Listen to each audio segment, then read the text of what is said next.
kasi sa loting gagamitin sana sa housing project. May natagpuan daw pong kalansan. Ma'am, sino nga pala yung patay na yun?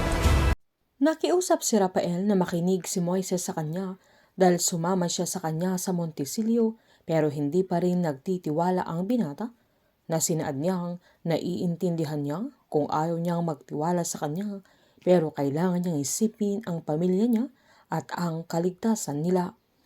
Sinumbat naman ni Moises na habang buhay na lang ba silang magtatago na kailangan nilang sabihin ang totoo dahil wala talaga siyang kasalanan sa mga pinaparatang sa kanya kaya hindi na nakaimik pa si Rafael. Nang lumabas na ang vice-presidente ay sinundan siya ng mga tambay dahil nakilala siya ng mga ito at napansin nila si Rafael nang nakasakay na siya sa sasakyan niya.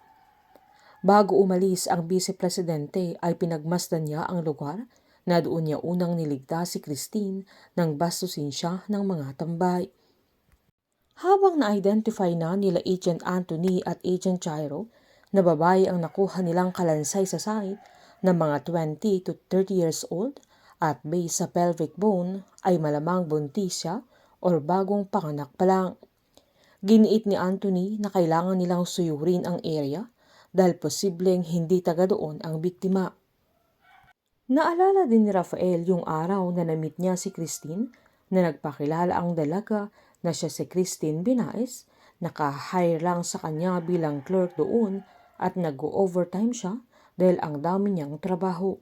Sinita ni Rafael ang dalaga dahil ginawa niyang bahay ang opisina niya na agad naman niyang pinaliwanag na hindi pa kasi siya sumasahod at kakalipat lang niya sa Montesilio. Sinaad pa ni Christine na hindi pa ito sumisweldo kaya doon muna siya nananatili sa mismong opisina ni Rafael na humingi naman agad ng pasensya ang dalaga at nangako itong lilipat din siya kung may pambayad na siya ng upa at hindi siya mapapahiya sa kanila dahil lahat ng utos niya ay gagawin niya kaya wala nang nagawa pa si Rafael.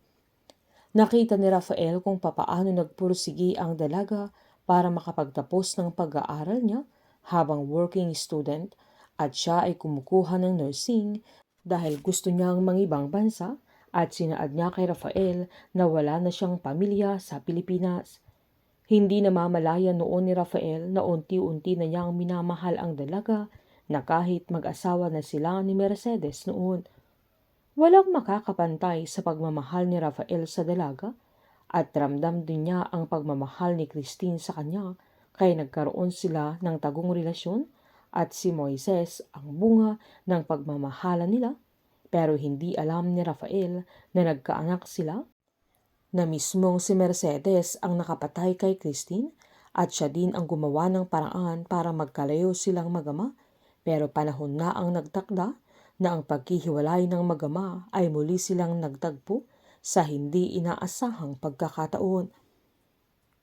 Habang sa pag-uwi ni Rafael sa kanilang bahay ay mababanggit ni Randy ang tungkol sa kalansay na nakuha sa site kung saan malalaman na nila kila Agent Anthony na babae ang biktima at bagong panganak lamang ito kaya hindi titigil si Jaime at Mercedes para hindi na maungkat ang nakaraan pero hindi rin titigil si Rafael para malaman niya ang buong katotohanan dahil magdududa na siya sa mga galaw at kilos nila Jaime at Mercedes. Painit ng painit ang mga tagpo, sabay-sabay po nating subaybayan ang advance episode ng Pamilya Sagrado dito lamang po sa aking channel. Patuloy lamang pong manood at mag-subscribe para ma-update po kayo sa mga susunod na episode. Marami pong salamat.